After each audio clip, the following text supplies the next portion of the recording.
When I stepped out onto the balcony that first morning, I didn't expect to see him there. Not like that. He stood barefoot, holding a chipped mug, staring into the distant sea with a stillness that unnerved me. The sun hadn't fully risen yet, and the light played tricks with his profile. For a second, I thought he looked younger, almost like my husband did when we first met. But no. This man was different. His silence wasn't cold. It was full. I didn't say anything, just watched him for a moment longer than I should have. Then he turned, and our eyes met, only for a second, but long enough. Long enough to plant a seed. I turned away too quickly, trying to pretend I hadn't been caught. I pressed my fingers to my lips, suddenly aware of how dry they were, and went back inside. That morning, as I sat across from my husband at breakfast, I kept hearing the silence from that balcony more than anything he said. His words drifted over me like warm air, pleasant, habitual, meaningless. I stirred my tea too long, and he asked me if I was okay. Just tired, I said. But I wasn't tired. I was aware. Aware of the man outside. Aware of myself. Aware that something had started.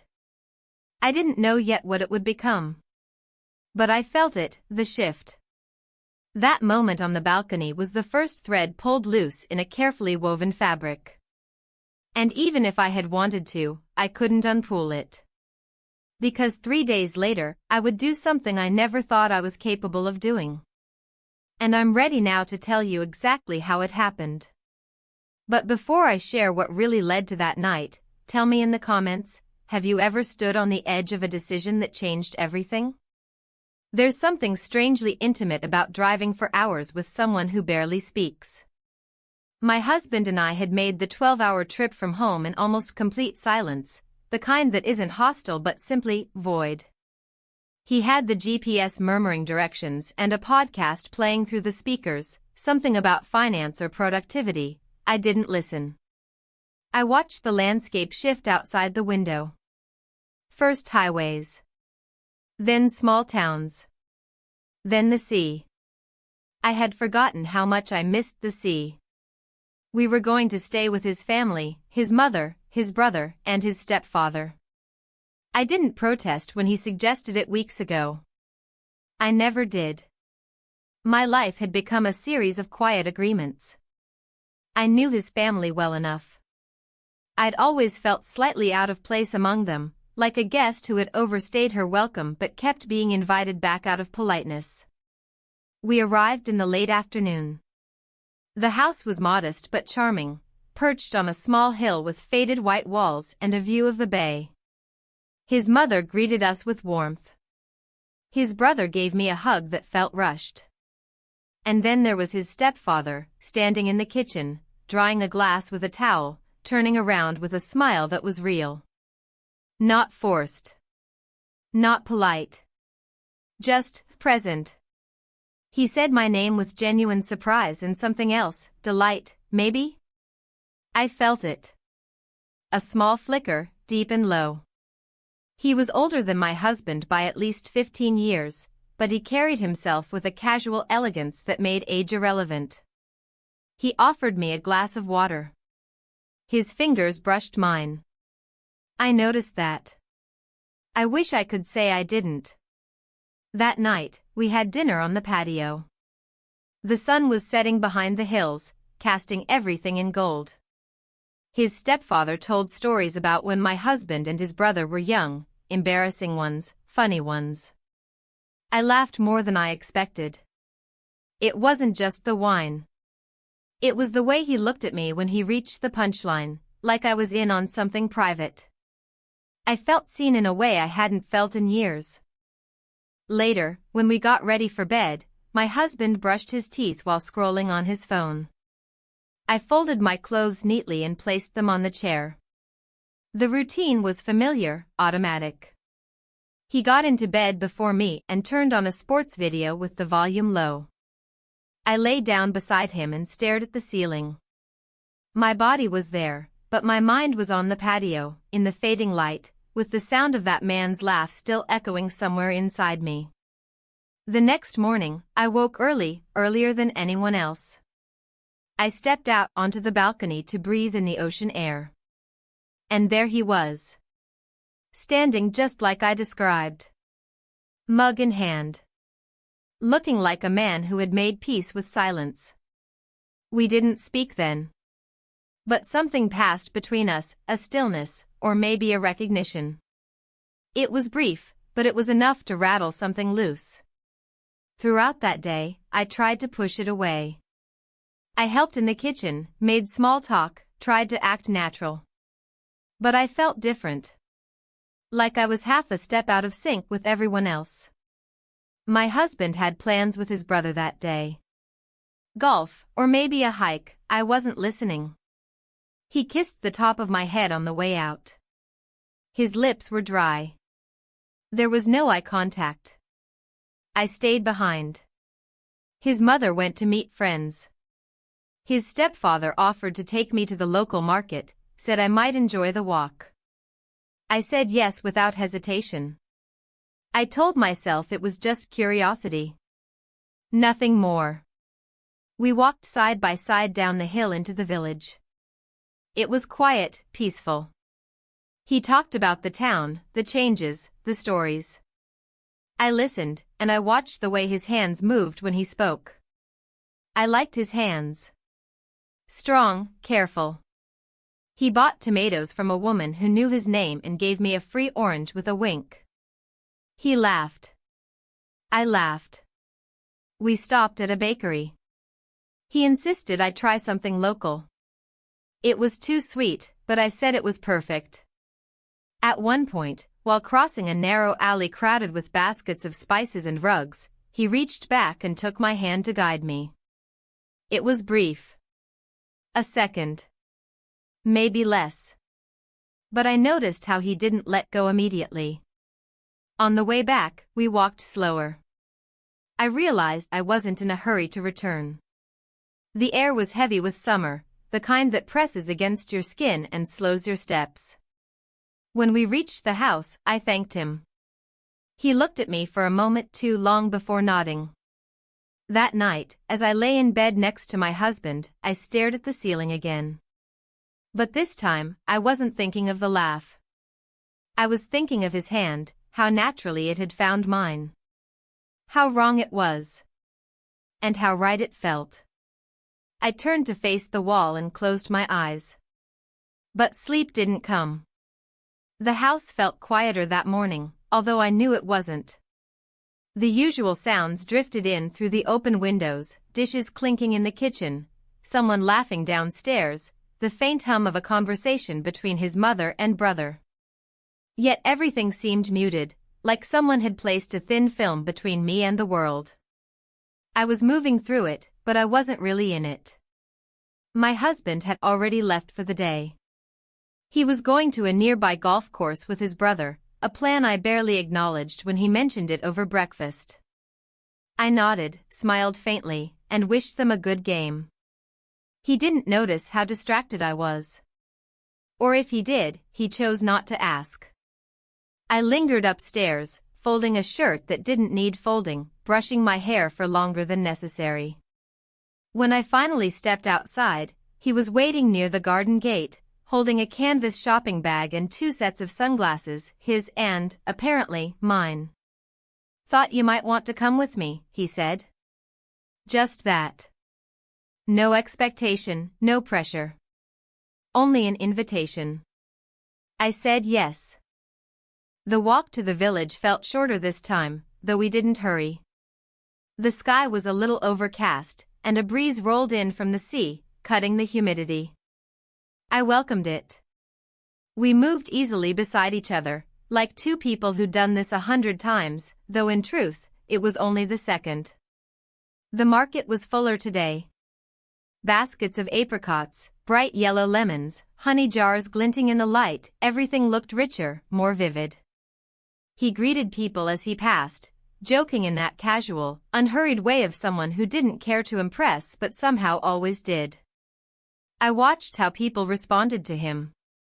There was a warmth in the way they smiled at him, not polite but genuine. He didn't rush through his conversations, even if they were about nothing. I envied that. He handed me a peach and said, "You should try this one. It's perfect right now." I took a bite. Juice ran down my fingers, sweet and sticky. I laughed and reached for a napkin. He offered me his instead. Our fingers touched again, and this time I didn't flinch. I didn't pretend not to notice. We found a quiet spot behind a stall where we could sit for a moment. There was a stone ledge shaded by a fig tree, and from there, we could see the whole stretch of the market, colors and movement, voices and smells blending into something almost hypnotic. He leaned back, arms stretched along the ledge, his head tilted slightly toward the sky. I sat more upright, legs crossed at the ankle, trying not to let my body lean too far toward him. But it wanted to. I felt it, like a slow magnetic pull. "You don't talk much," he said after a while, not looking at me. "I talk when I have something to say." Fair enough. The silence after that wasn't heavy. It had weight, yes, but it wasn't uncomfortable. It held space for something unspoken, but not denied. We began walking back just as the clouds started to clear. The sun cut sharp lines through the street, turning the pavement hot beneath our feet. He offered to carry the bag, even though it wasn't heavy. I let him. At the corner near the bakery, he stopped and turned toward me. We were partially in shadow, away from the eyes of the main road, though people still passed behind us. I could hear footsteps, murmured greetings. But none of it reached me. My world had narrowed to the few inches between us. "I'm glad you came today," he said, his voice lower now. "I didn't think you would." I could feel something rising in my throat, not words, but awareness. Of proximity. Of breath. Of a decision already made somewhere beneath the surface of my consciousness. "I wasn't sure I would," I answered honestly. He looked at me then. Not the way people look at you when you're speaking, but the way they look when they're trying to understand something you haven't said. We didn't move. We didn't smile. The world around us kept going, unaware or uninterested in what passed between two people in the narrow shade of a village street. And then, without warning, we kissed. There was no music. No dramatic backdrop. Just the sound of distant voices, and the smell of warm bread and ripe fruit, and the texture of stone beneath my heels. And him. And me. It didn't last long. It wasn't desperate. It wasn't rushed. It just was. When it ended, we didn't speak. We turned and walked the rest of the way in silence. Back at the house, the others hadn't returned yet. We parted near the front gate, he carrying the groceries inside, me pretending to examine a bush of lavender that I'd passed a dozen times already. I stood there long after he disappeared behind the kitchen door. That night, I couldn't meet my husband's eyes. Not because I was ashamed, but because I felt different.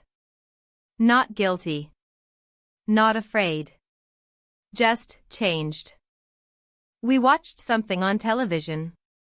A documentary. I didn't absorb a word of it. He commented on something the narrator said. I nodded, murmured agreement. I kept thinking of the street corner. Of how his hand had barely brushed my cheek as he stepped away. Later, in bed, I stared at the ceiling again. The same ceiling as the night before. But I wasn't thinking about what I had done. I was thinking about what I had allowed myself to feel. Not for him, not just for him. But for me. For the woman I thought I'd buried under years of being reasonable, responsible, careful. She wasn't buried. She was waking up. And she had questions. The next morning, I stood longer than usual in front of the mirror. My face hadn't changed. My skin still held the softness of age and sun, my eyes still bore the weight of years lived quietly. But something was different. I tilted my head slightly, trying to see it. The way my lips rested, the way my collarbone curved beneath the fabric of my shirt, everything looked the same, yet felt altered. Like I had returned from somewhere far away, but brought something back with me. I dressed with more intention. Not provocatively, not dramatically, just a little more awareness. I chose a blouse that I hadn't worn in a while, one that I always liked but rarely reached for. It clung slightly at the waist and made my shoulders look strong. I noticed those details now. Not for anyone else. Not even for him. Just because I needed to feel them. Downstairs, the house was alive with motion. My husband was in the kitchen talking to his brother about the golf course.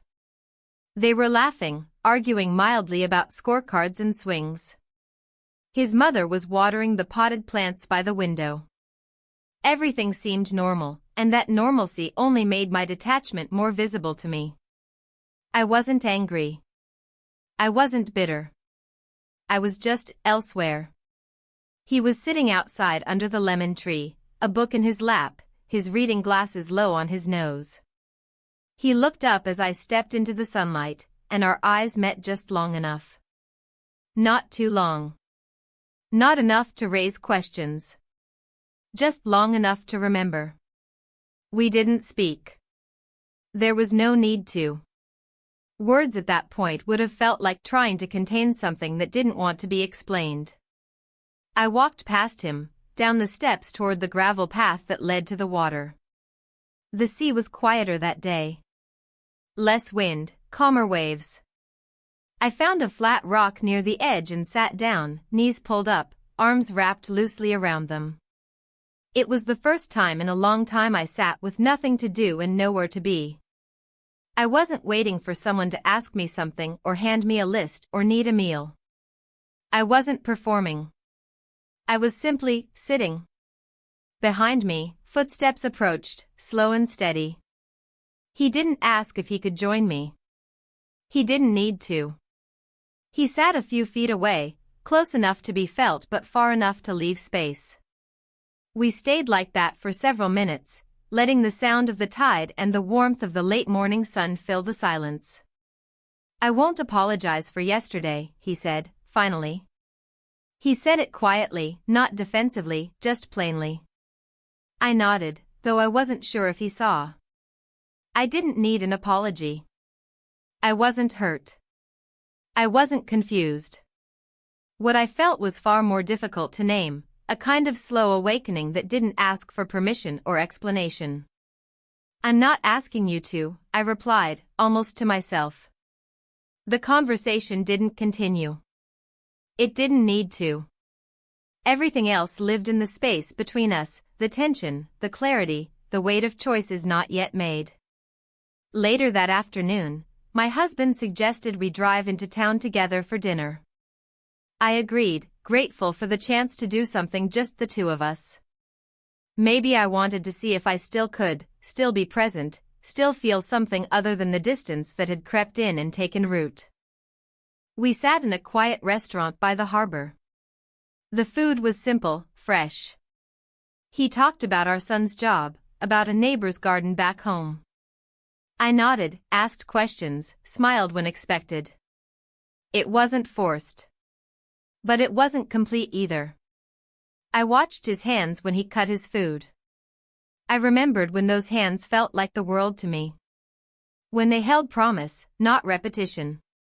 He asked if everything was all right. I looked at him for a moment longer than I normally would, and said, yes, just tired from the heat. It wasn't a lie. But it wasn't the truth either. On the way back, we stopped for gas. While he went inside to pay, I sat in the car and looked at my reflection in the side mirror. The overhead lights in the station made my features sharper. I saw the lines around my eyes, the curve of my mouth. I didn't look guilty. I didn't look euphoric. I looked like a woman caught between two versions of herself, unsure which one would win. Back at the house, I went to bed early. My husband stayed downstairs watching a late movie. I heard the sound of it through the floorboards, voices, music, moments of laughter. I lay still in the dark, waiting for sleep to come, but it stayed away. I thought of the market, the taste of that peach, the shade by the fig tree. I thought of his voice, not just what he said, but how he said it. Calm. Unhurried. Certain. The next morning, I rose before anyone else. The sun was just beginning to touch the tops of the hills, casting pale gold across the terrace. I poured myself a cup of coffee and stood barefoot by the railing. He joined me a few minutes later, silent again. I didn't turn to greet him. I just let the warmth of his presence fold into mine. "You've changed," he said eventually. "Maybe. Not maybe." He looked at me then, and I let him. I didn't lower my eyes. I didn't shrink. "I don't know what I'm doing," I admitted. "You don't have to." That was the last thing we said that day. But later, when my husband and his brother left again for the afternoon, and I found myself alone in the kitchen, I heard footsteps in the hallway behind me. I didn't turn. But I didn't move away either. It had become a ritual by then, the quiet mornings, the unspoken glances, the spaces between conversations where meaning hung heavier than words ever could. I would wake early, long before the house stirred, just to feel the air before it filled with voices. That silence felt like mine. I claimed it without asking. On that particular morning, the clouds hung low. The light was diffused, and the sea looked duller, grayer. Everything outside had softened, but inside me, something was growing sharper. I felt it in the way I moved through the kitchen, in how I chose my clothes, in how I stood a little straighter without realizing it. There was an edge to me now. One I hadn't felt in years. I sat at the table with a cup of coffee and watched the condensation gather on the glass. It reminded me of how things can look clear until you touch them. Then everything blurs. By the time the others came downstairs, I was already on my second cup. My husband kissed the top of my head in passing, a mechanical gesture, the kind that once held affection but had turned into muscle memory. I returned it with a small smile, the kind that didn't reach my eyes. He had plans again. Another outing with his brother. Fishing, this time. He offered to stay behind, but his voice lacked conviction. He didn't really want to. And I didn't want him to either. I told him I'd be fine, maybe walk into the village, browse the shops. He nodded, distracted, already thinking of rods and bait and whatever else they talked about when I wasn't listening. After they left, the house emptied quickly. His mother had errands. The staff who occasionally helped around the property hadn't arrived yet. I found myself alone again, standing in the hallway, my hand resting on the wooden banister. And then I heard his voice from behind me. "Do you actually like it here?" I turned slowly. He was leaning against the doorframe, arms crossed loosely over his chest. There was no smile, just curiosity. I shrugged, unsure how to answer. It wasn't about the house, or the town, or the weather. It was about what was happening to me inside these walls. We didn't say anything more. I walked past him toward the terrace, and he followed. Later that day, he asked if I wanted to go with him to a vineyard not far from the coast. It was casual, framed as a "you should see it before you leave" kind of thing. I hesitated, but only for a second. The drive was quiet. He didn't play music, and I didn't ask for any. The road curved along the cliffs, and below, the water stretched endlessly, slate-colored and restless. I watched the sea as it twisted and pulled against the shore, and I wondered what it would feel like to disappear inside something that vast. The vineyard sat on a slope, the vines neat and green, their rows forming soft lines across the hills. There weren't many people. We walked slowly between the rows, the silence between us filled with everything we didn't say. At one point, I stopped walking. The air smelled of earth and sun-warmed grapes. I closed my eyes for a moment and let the breeze lift strands of hair from my forehead. I didn't expect this, I said, not knowing what exactly I meant. Maybe the place. Maybe the feeling. He didn't ask me to clarify. He just nodded. On the way back, he took a different route, one that dipped through the village before winding back toward the house. The streets were narrow and uneven, the kind where cars barely fit and everyone walks in the middle until something honks. He pulled over near a small cafe and suggested we take a short walk. I agreed. The sidewalk was warm beneath my sandals, and I felt the heat travel up through my calves, anchoring me to the moment. We didn't walk far. Just enough for the noise of the main road to fade behind us. We paused in front of a store selling antiques and old postcards, and I leaned against the window frame as he looked at me. "I'll be leaving soon," he said. It wasn't dramatic. There was no build-up, no sigh. Just a statement. I felt the breath catch in my chest. I waited for him to say more, but he didn't. "Where?" I asked. "Back to the city. Then abroad, most likely." "I haven't decided." I nodded. But something in me recoiled. The distance between us, once abstract, now had a name. And a timeline. "You're good at disappearing," I said, surprising myself.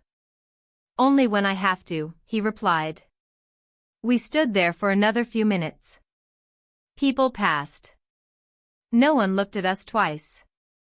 We could have been anyone, strangers, friends, relatives. No one could see the electricity straining in the small space between our bodies. Back at the house, I returned to my room and sat on the edge of the bed. My husband's shirt hung from the back of a chair. His sunglasses rested on the nightstand. Everything about this room had once felt safe, familiar. Now it felt borrowed, like a hotel suite whose stay was overstaying. That night, we had dinner as a family. The table was full of laughter and overlapping stories. His mother poured wine, his brother told a joke I didn't catch. I smiled when needed, nodded when expected. But the part of me that had come alive in those vineyard rows, it wasn't part of this room. It was elsewhere. After everyone had gone to bed, I walked out onto the balcony again. The sky was clear now.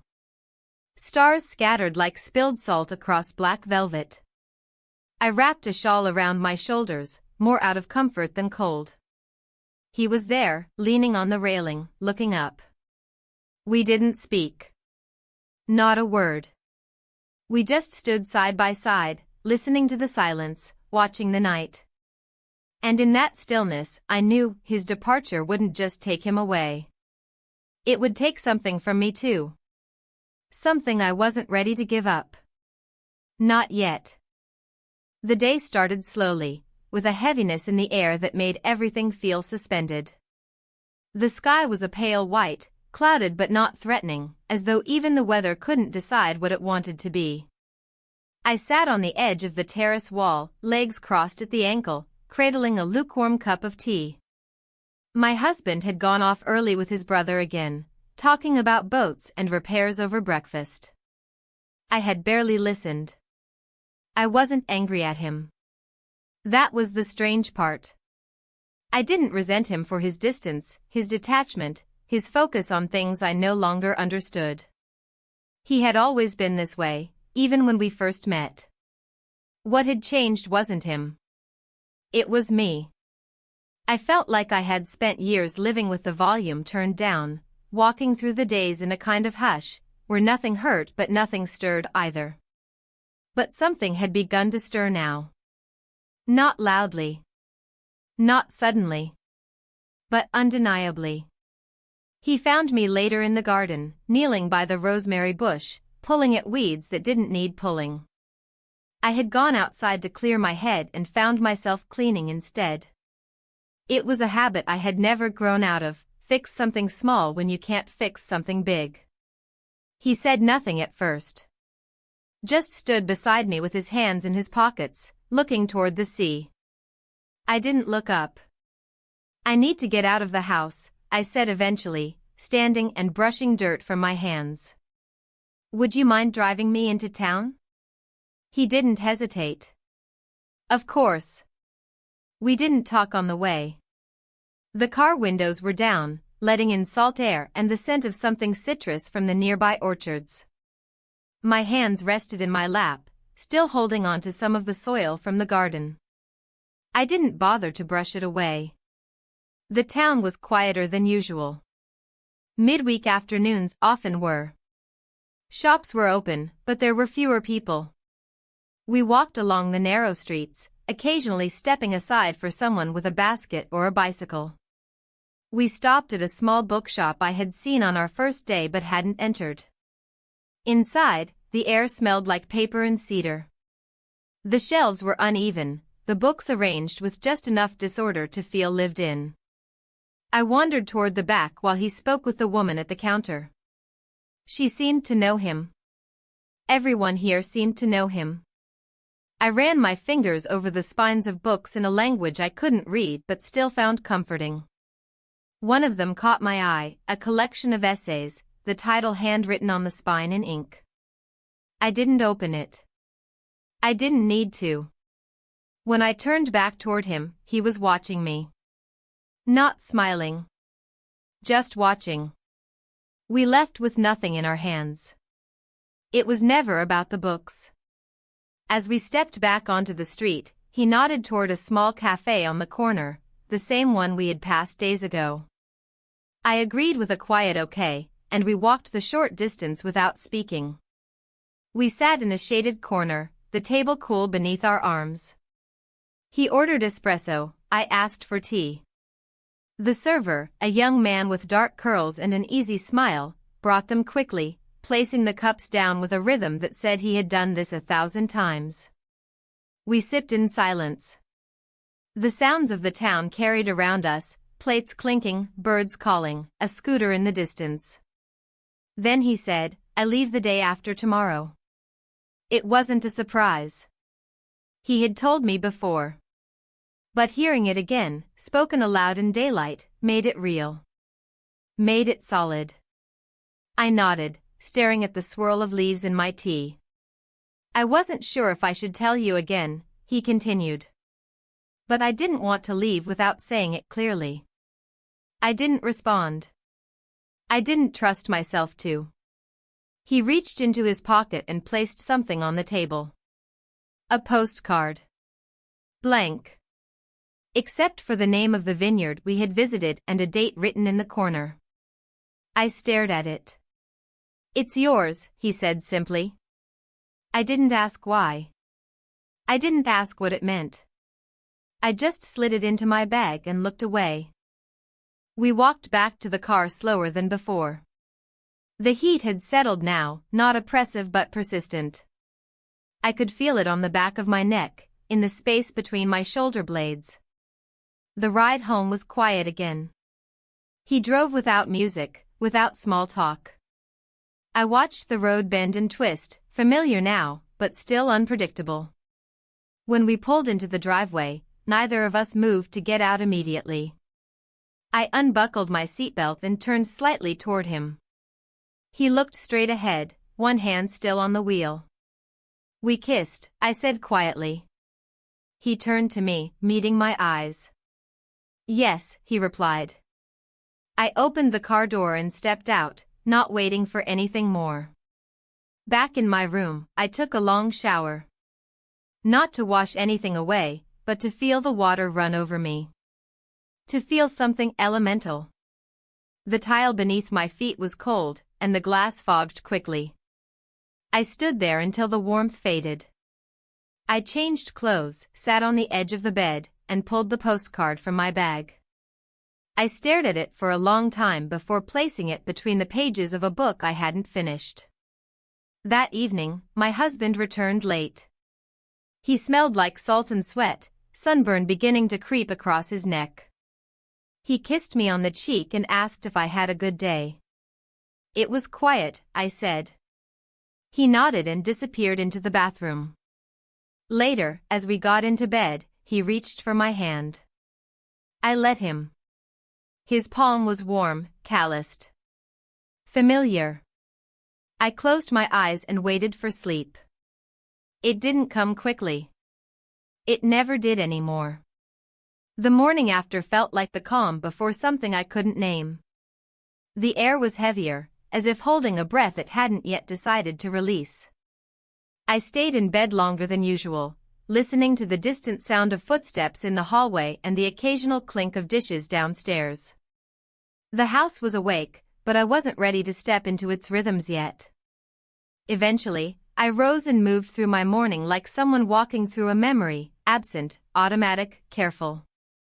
My reflection in the mirror seemed detached, like it belonged to someone else. I brushed my hair slower than necessary and chose a plain, linen dress I hadn't worn yet. It was soft against my skin, simple but grounding. Downstairs, breakfast was already underway. His mother was reading the newspaper at the table, her glasses low on her nose. My husband and his brother were discussing weekend plans in tones that blended into the background. I poured myself a small glass of orange juice and pretended to be occupied with something in the fridge, just to avoid conversation. He wasn't there. I could feel his absence like an empty chair. The plan for the day was set without my input.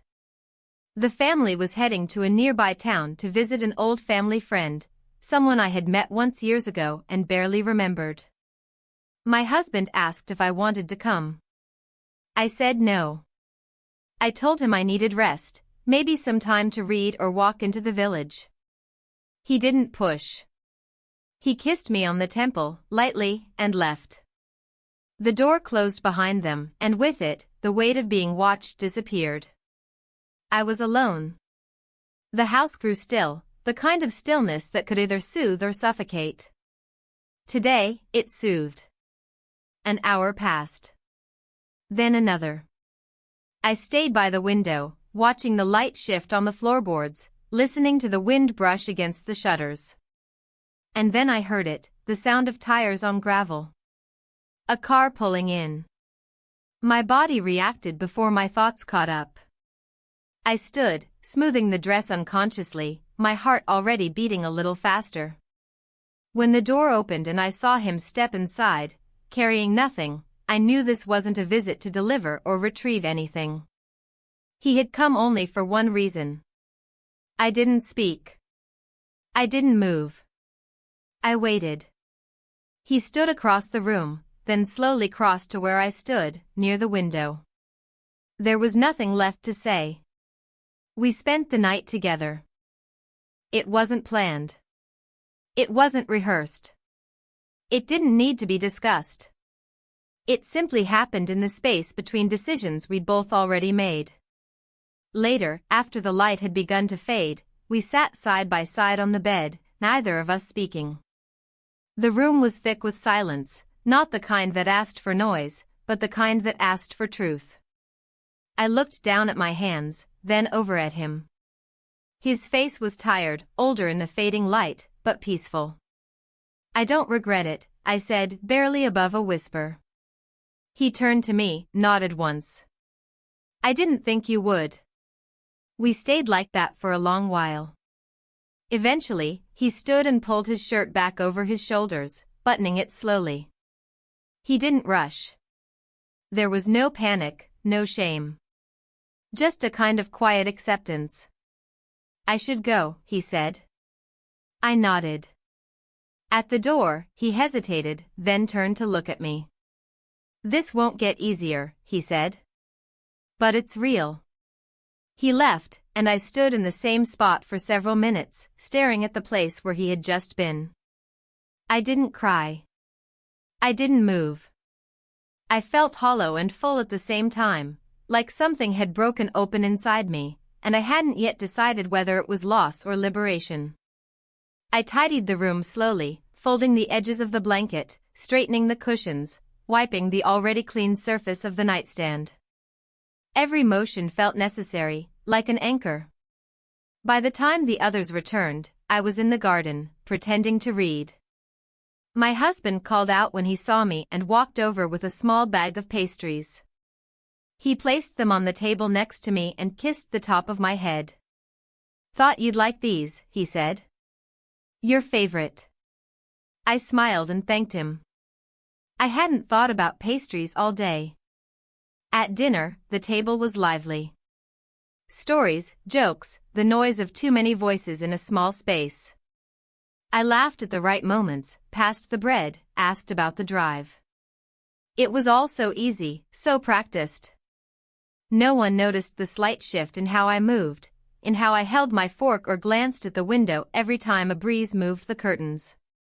That night, when we went to bed, my husband reached for me. Not hungrily, not forcefully, just naturally, as he had 1,000 times before. I didn't resist. But I didn't feel it. I watched the ceiling as he fell asleep, his breathing slow and even. I lay there, eyes open in the dark, and thought of nothing and everything at once. I had crossed a line, and now the world looked different, quieter in some places, louder in others. My body remembered, even as I tried to quiet it. My mind retraced every step, every glance, every pause. And still, I didn't regret it. I only wondered what would happen next. The next morning, the sky was clear and blue in a way that almost mocked the weight I carried in my chest. Light filtered in through the lace curtains, casting shifting shadows across the floor. The sheets around me were cool, undisturbed, and for a moment I lay there trying to remember if I had dreamt everything. But my body remembered too well. The silence around me was filled with 1,000 unspoken truths. I moved slowly through the day, careful with my steps, cautious with my voice. Every sound, every gesture felt exaggerated. My husband was cheerful, in a familiar way that felt strangely foreign to me now. He was making plans for lunch with the family, debating recipes with his mother, showing her something on his phone. They laughed in the kitchen. I stood in the hallway, listening, holding a folded towel in my hands like it had the power to anchor me. When he turned to ask if I'd like to go with them to the small town nearby for lunch, I declined. I told him I needed some space to rest, maybe take a walk alone. He accepted my answer without question, kissed my cheek, and left with the others, a bag slung over his shoulder and keys jingling in his hand. The house emptied once more, and as the sound of their car faded down the gravel drive, a hush settled over the walls. It wasn't peace. It wasn't freedom. It was something else, quieter, heavier, more intimate. I made tea without rushing. The ceramic cup was warm in my palms as I stood by the open window, watching a distant boat crawl across the horizon.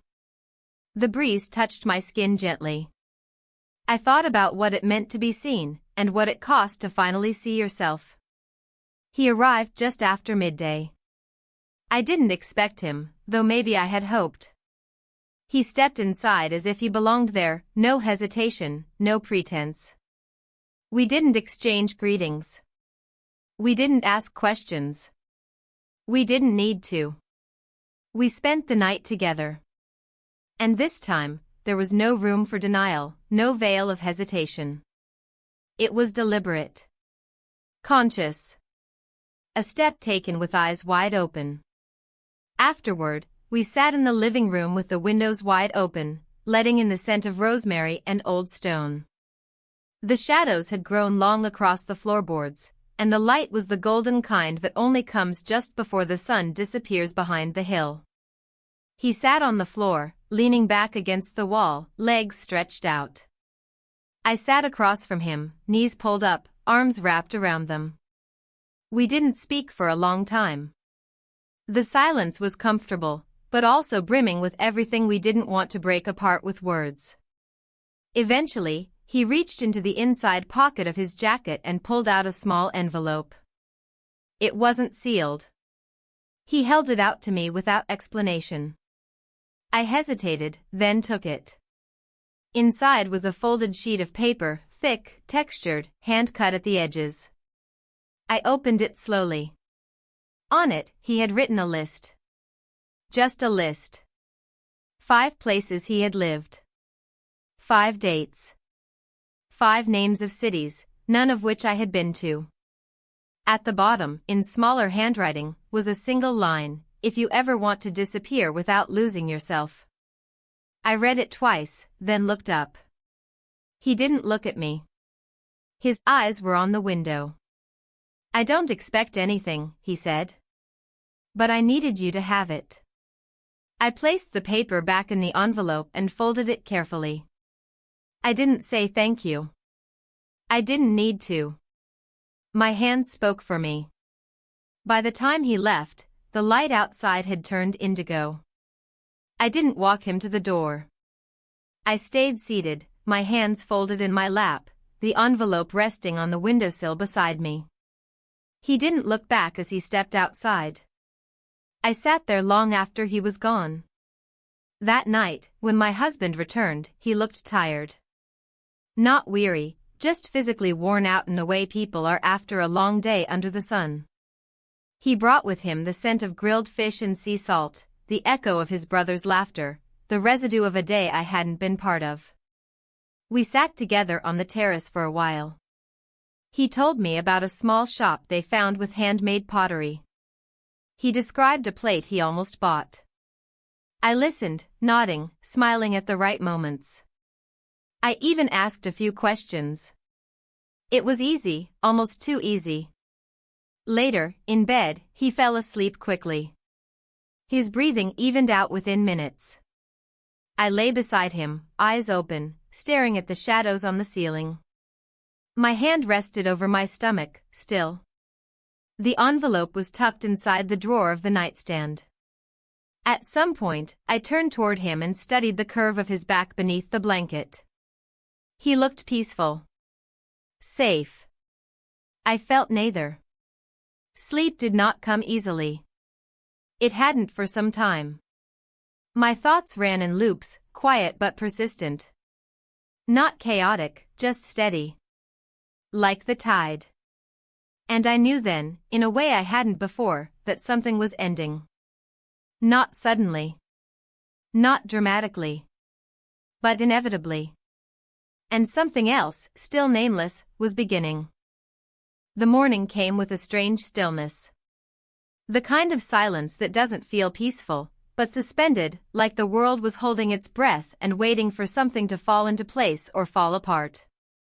I sat at the edge of the bed for several minutes before I even moved, my feet resting on the cool floor, my hands folded in my lap. Outside, the garden was bathed in soft gold, the sky clear, the trees unmoved by wind. But something inside me was shifting again. He was gone. I didn't know where he had gone, into town, for a walk, maybe nowhere far, but the house felt hollow without his presence. I couldn't explain it, even to myself. It wasn't about dependence or longing. It was about a part of myself that had become real only when he was near. That part was now wide awake, sitting quietly beneath the surface, waiting to understand what it had become. I moved slowly through the morning. I made tea, drank it while standing, stared out the window as the sun crawled higher over the hills. My husband was on the phone somewhere in the other room, discussing a possible hike or boat rental. He had asked me about it over dinner the night before, and I'd nodded, non-committal. He took that as agreement. The envelope still sat in the drawer of the nightstand, and I hadn't looked at it again. But I thought about it constantly, about the weight of it, the words on that page, the door it offered without pushing me through. It wasn't an invitation. It was a truth. A map I didn't know if I wanted to follow. By mid-morning, the house grew quiet again. The others had gone out for a short trip, something about picking up fresh bread and fish from the village. I was alone. And not alone. I walked through the hallway slowly, fingers brushing the edges of the framed photographs I had stopped noticing. Pictures of laughter, weddings, children younger than they were now. I paused in front of one that showed my husband as a boy, sitting on the shoulders of the man who had undone the quiet in me. I stood there longer than I should have. When I heard the sound of a car engine pulling in, my chest tightened without reason. I didn't move right away. I waited. The front door didn't open. The sound of footsteps never followed. I went to the window and saw only a delivery van across the street, backing out. A false alarm. And yet, part of me had hoped. After lunch, the weather shifted slightly. Clouds gathered slowly, curling at the edges of the sky. I walked out to the terrace, the stone warm beneath my bare feet. I needed to move, to think, to find something solid inside the swirl of thoughts that had filled every quiet space. I decided to walk. I told my husband I needed time to clear my head. He didn't question it. He had grown used to my quiet lately, mistaking it for tiredness or maybe age. He smiled gently and reminded me not to go far, warned about the forecast. I nodded and left with nothing but a shawl and a small bottle of water. The path along the edge of the property curved toward the hills, then dipped into a stretch of olive trees that lined the road toward the sea. I followed it without thinking, feet moving in rhythm with the breeze that had finally stirred. With every step, I felt the distance grow, not just from the house, but from the version of me that had lived so obediently inside it. I didn't know where I was going, but my body moved with the quiet certainty of someone who had already made a decision they hadn't yet spoken aloud. About 20 minutes in, I saw him. He was standing beside an old stone wall near the bend in the road, facing the sea. His back was to me. He hadn't noticed my approach. I stopped, unsure if I should move forward, if I had the right to break the silence he had sought. But then he turned. Our eyes met, and I didn't need to say anything. He didn't either. There was nothing left to confess. I joined him at the wall, resting my hands on the cool stone, staring at the waves below. They moved in slow, deliberate patterns, never in a rush, but never still. I leave tomorrow, he said after a few minutes. I nodded. I had known, but hearing it again tightened something inside me. He didn't look at me when he spoke next. I won't ask you for anything. I never was going to. I know, I said. He finally turned to me then. His face was calm, not sad. There was something peaceful in his expression, and that unsettled me more than any goodbye could have. I'll think about this summer for a long time, he said. I didn't answer right away. I was afraid if I did, I might not stop. Instead, I said, I don't know what happens next. You don't have to, he replied. That's the point. We stood there until the wind picked up. A light drizzle began to fall, barely more than mist. I didn't flinch. Neither did he. The sea below remained unchanged. When I finally turned to leave, he didn't follow.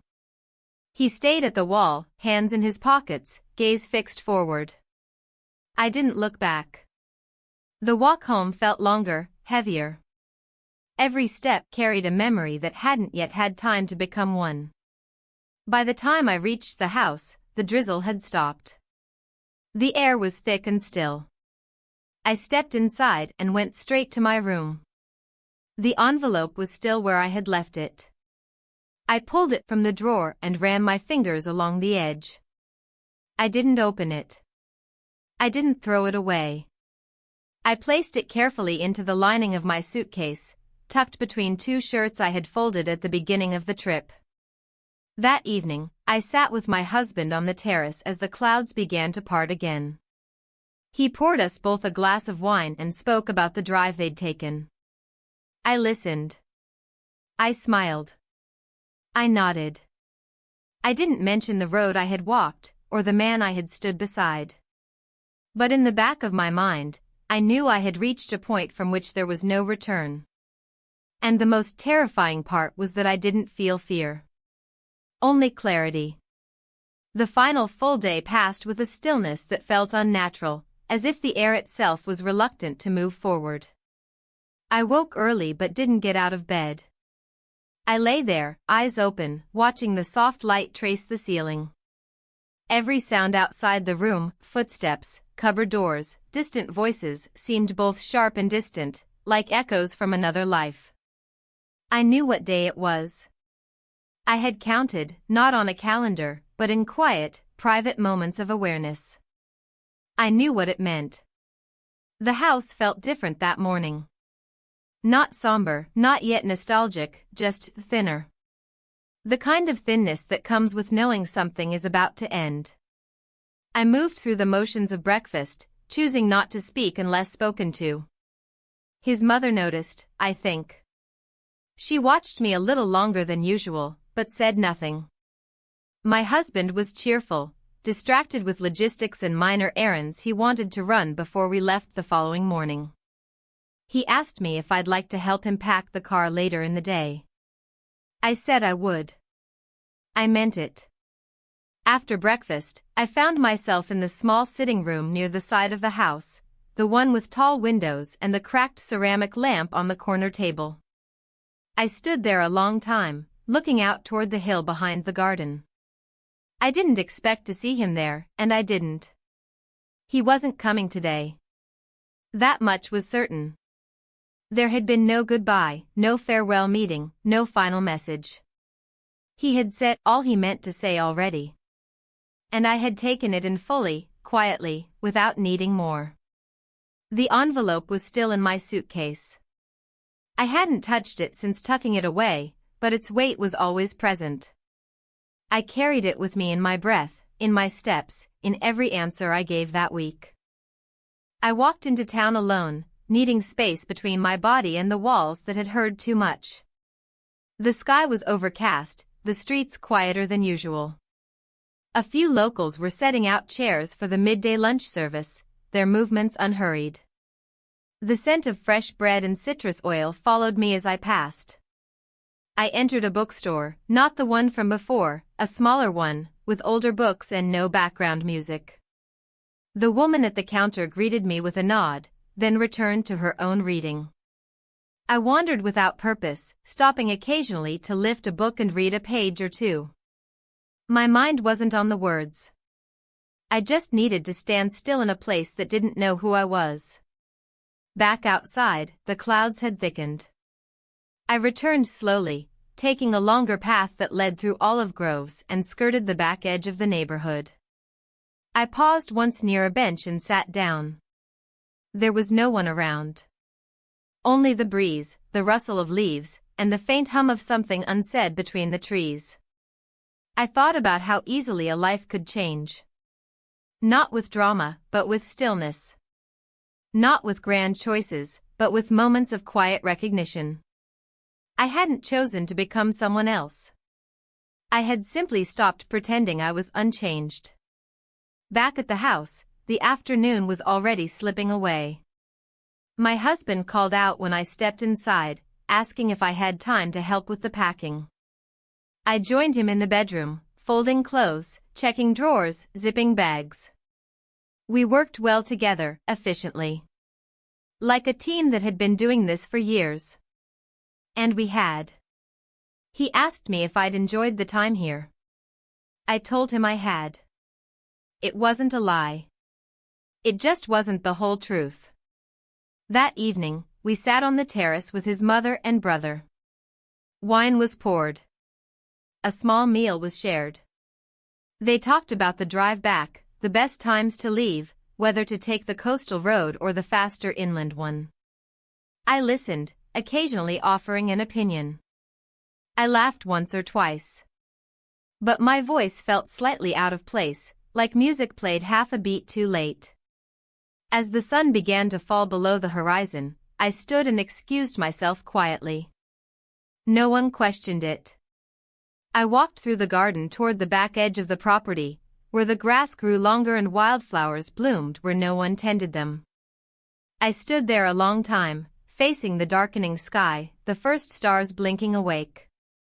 There was nothing dramatic about that moment. No final revelation. No epiphany.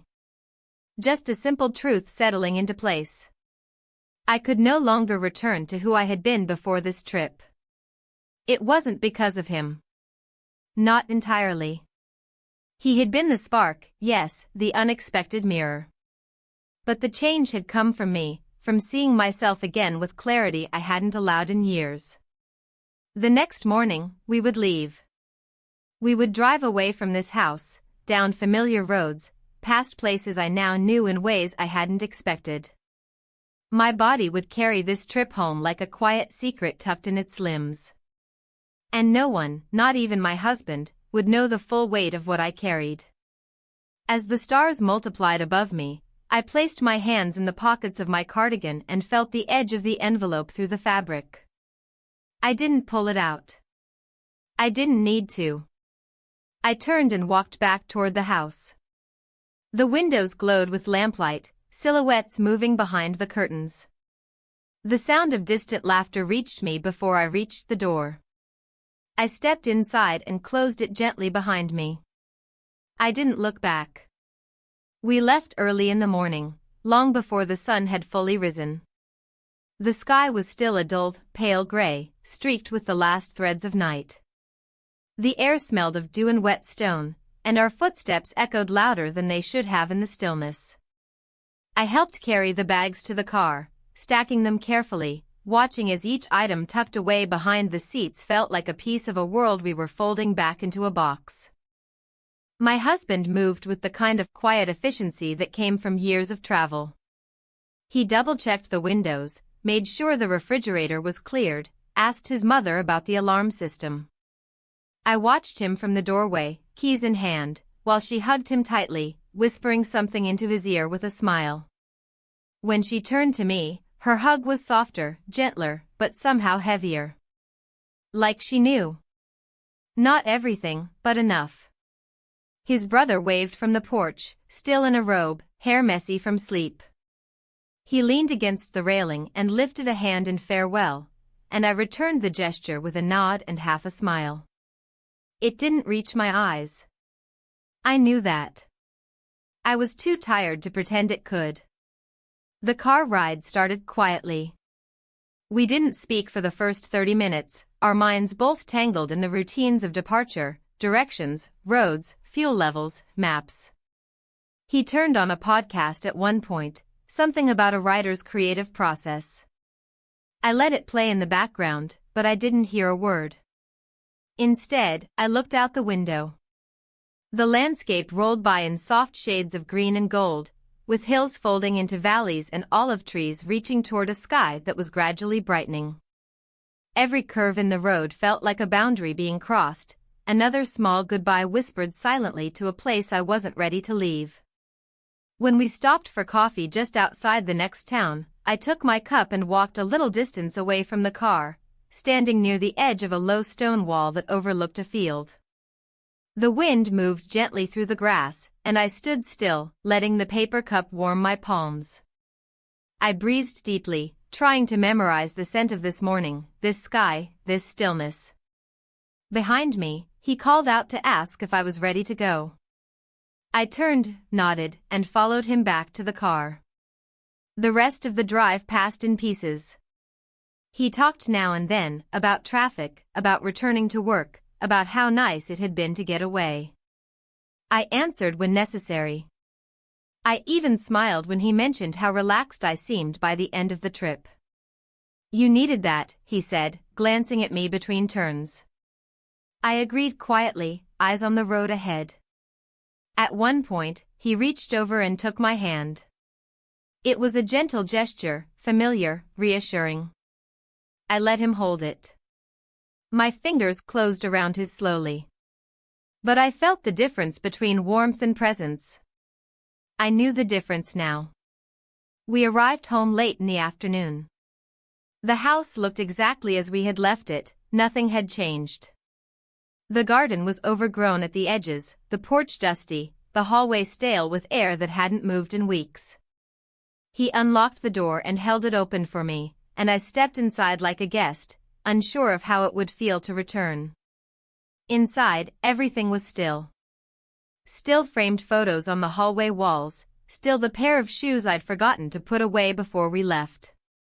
The familiar scent of old wood and lemon polish welcomed us back, and yet it felt like a place we had borrowed, not lived in. I unpacked in silence, methodically putting each item back into its rightful place, drawer, hanger, shelf. My hands moved without thought, but my mind wandered. Every folded shirt brought me back to the room with the cracked ceramic lamp, to the bench overlooking the olive trees, to the list folded inside an envelope buried deep beneath my clothes. When I reached the bottom of my suitcase, I paused. My hand hovered above the lining. I didn't pull it out. I knew it was still there. The weight of it hadn't changed. That night, after dinner, we sat in the living room together, wine glasses in hand, a quiet film playing on the screen. The lights were low, and his hand rested lightly on my knee. He looked over at me once, and I smiled. I think I meant it. Later, when we went to bed, we didn't speak. He undressed in silence and climbed under the covers. I sat at my vanity, brushing my hair, listening to the quiet rhythm of his breathing begin to slow. The window was cracked open slightly, and the breeze was cooler now, less forgiving. When I finally slid into bed, I lay on my back, staring at the ceiling. I tried to imagine the next day, and the day after that. Work calls. Groceries. Appointments. Birthdays. Time, pressing forward. I reached into the drawer beside the bed, fingers brushing the edge of the envelope. I took it out. The paper was slightly creased now, worn from travel. I opened it slowly, unfolding the list he had written. The cities. The dates. The line at the bottom. If you ever want to disappear without losing yourself. I stared at it for a long time. Not reading, just remembering. Then, quietly, I refolded the paper and placed it back inside the envelope. I didn't put it away this time. I left it on the nightstand, in the open. Not as a threat, not as a promise, just as a fact. I turned out the light and lay back down. I didn't know what choice I would make. Not yet. But for the first time in a very long time, I knew that I had one. And that was enough.